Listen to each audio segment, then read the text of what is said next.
Querido Jesus, lerei agora as páginas da tua vida, que elas me levem a te amar cada vez mais e que tuas palavras firam o meu coração e me levem a mudar de vida. O evangelho de hoje é o evangelho de São Marcos, capítulo 4, versículos 1 a 20. Naquele tempo, Jesus começou a ensinar de novo às margens do mar da Galileia.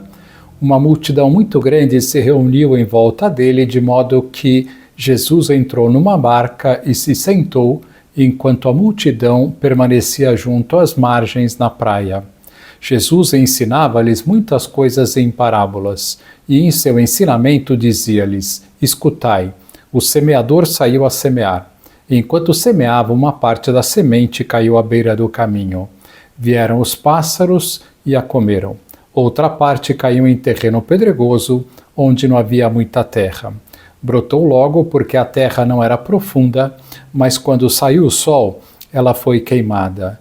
E como não tinha raiz, secou. Outra parte caiu no meio dos espinhos. Os espinhos cresceram e sufocaram, e ela não deu fruto. Outra parte caiu em terra boa e deu fruto que foi crescendo e aumentando, chegando a render 30, 60 e até 100 por um. E Jesus dizia: Quem tem ouvidos para ouvir, ouça. Quando ficou sozinho, os que estavam com ele junto com os 12 perguntaram sobre as parábolas. Jesus lhes disse: A vós foi dado o mistério do reino de Deus. Para os que estão fora, tudo acontece em parábolas, para que olhem, mas não enxerguem, escutem, mas não compreendam, para que não se convertam e não sejam perdoados. E lhes disse: Vós não compreendeis esta parábola? Então, como compreendereis todas as outras parábolas? O semeador semeia a palavra. Os que estão à beira do caminho são aqueles nos quais a palavra foi semeada. Logo que a escutam, chega Satanás e tira a palavra que neles foi semeada. Do mesmo modo, os que receberam a semente em terreno pedregoso são aqueles que ouvem a palavra e logo a recebem com alegria, mas não têm raiz em si mesmos. São inconstantes. Quando chega uma tribulação ou perseguição por causa da palavra, logo desistem. Outros recebem a semente entre os espinhos. São aqueles que ouvem a palavra, mas quando surgem as preocupações do mundo, a ilusão da riqueza e todos os outros desejos sufocam a palavra e ela não produz fruto. Por fim, aqueles que recebem a semente em terreno bom são os que ouvem a palavra, a recebem e dão fruto. Um dá 30, outro 60 e outro 100 por um. Palavra da salvação. Glória a vós, Senhor. Vamos olhar para Jesus. A primeira parábola de Jesus que São Marcos nos transmite é a de hoje, a parábola do semeador. Segundo a narrativa do Evangelho de São Marcos, este é o primeiro ensinamento de Jesus. E é interessante que seja o primeiro, pois Nosso Senhor irá falar da boa disposição da nossa alma para acolher seus ensinamentos ou para receber as graças que Ele nos dá continuamente. De nada serve todo o esforço de Deus para nos guiar nas grandes verdades desta vida ou para nos dar as suas graças, se não estamos abertos a Ele. E nesta parábola, Jesus nos dirá que há almas mais abertas e menos abertas. De fato, o sacerdote nota que tem pessoas que têm uma grande sede de ouvir a palavra de Deus, sede de aprender. Será que eu sou destas pessoas? Nenhum ensinamento nesta terra pode se comparar aos ensinamentos de Deus. Quanto mais formos conscientes disso, mais sede teremos de ouvir a palavra de Deus. Dando continuidade à nossa série sobre a doutrina católica, na semana passada falamos do segundo e do início do terceiro mandamento. Hoje vamos continuar falando do terceiro mandamento. Por que devemos assistir à Santa Missa todo domingo e nestas festas estabelecidas pela Igreja? Por vários motivos. Primeiro, porque é uma vontade divina manifestada no terceiro preceito do Decálogo, guardar domingos e festas de guarda. Segundo, porque a Santa Missa, a morte de Cristo na cruz, é a fonte de absolutamente todas as graças. Terceiro, porque podemos receber a comunhão que é, junto com a Santa Missa, o maior alimento para a nossa alma. A missa e a comunhão valem infinitamente mais do que todas as nossas orações pessoais. Quarto, porque é o momento da semana que vamos visitar o nosso Pai na sua casa. O que há de mais humano e natural do que isto? Que filho não visita seus pais, se possível, toda semana? Jamais diria, eu já penso em vocês na minha casa e, portanto, não necessito ir até a casa de vocês.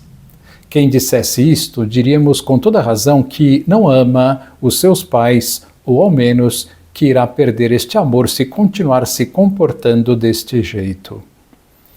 Qual é o valor da Santa Missa? Não há palavras para descrever o seu valor. É a maior obra que Deus deixou aqui na Terra. É a ação mais importante que ocorre no mundo a cada dia. O Padre Pio dizia que é mais fácil o mundo viver sem o sol do que viver sem a missa. São João Maria Vianney, para falar do seu valor, dizia que se conhecêssemos o valor da Santa Missa, morreríamos de alegria. E também dizia: a Santa Missa alegra toda a corte celestial, alivia as pobres almas do purgatório, atrai sobre a terra toda a sorte de bênçãos e dá mais glória a Deus do que todos os mártires juntos, do que as penitências de todos os homens, do que todas as lágrimas derramadas pelos homens desde o princípio do mundo e do que tudo o que possam fazer até o final dos séculos. Quem deixa de assistir à Santa Missa em dia de preceito, sem ter um motivo grave, que pecado comete? Por quê? Comete um pecado mortal, pois Deus considera deixar de ir à Santa Missa uma falta de amor e de justiça grave.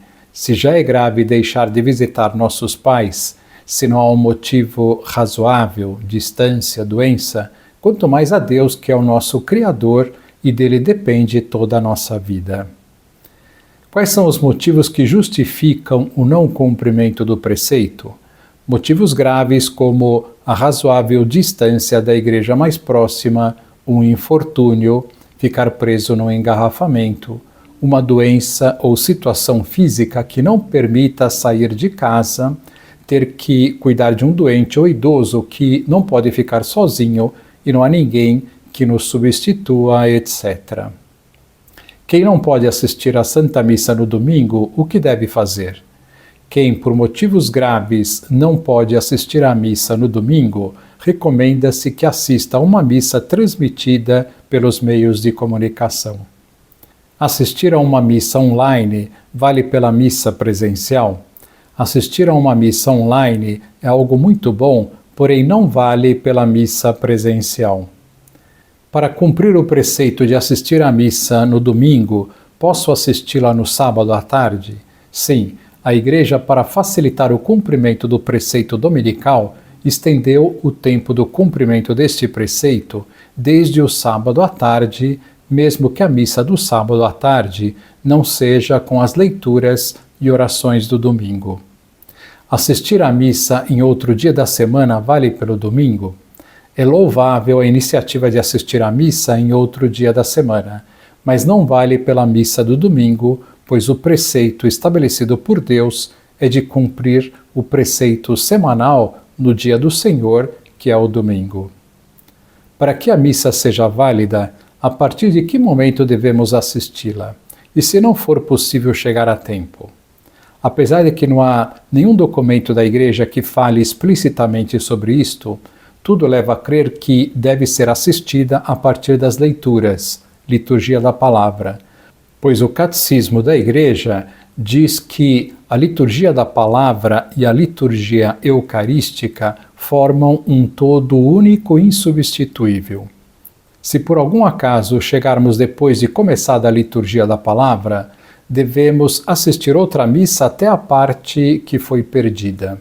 E se fizermos isto, podemos inclusive receber a comunhão, caso estejamos em estado de graça. Que lição nós podemos tirar hoje? Procuremos aprofundar no mistério da Santa Missa e no seu valor para entendê-la e apreciá-la cada vez mais. Agora vos dou a bênção para este dia, a bênção de Deus Todo-Poderoso, Pai, Filho e Espírito Santo, esteja sempre convosco e permaneça para sempre. Amém.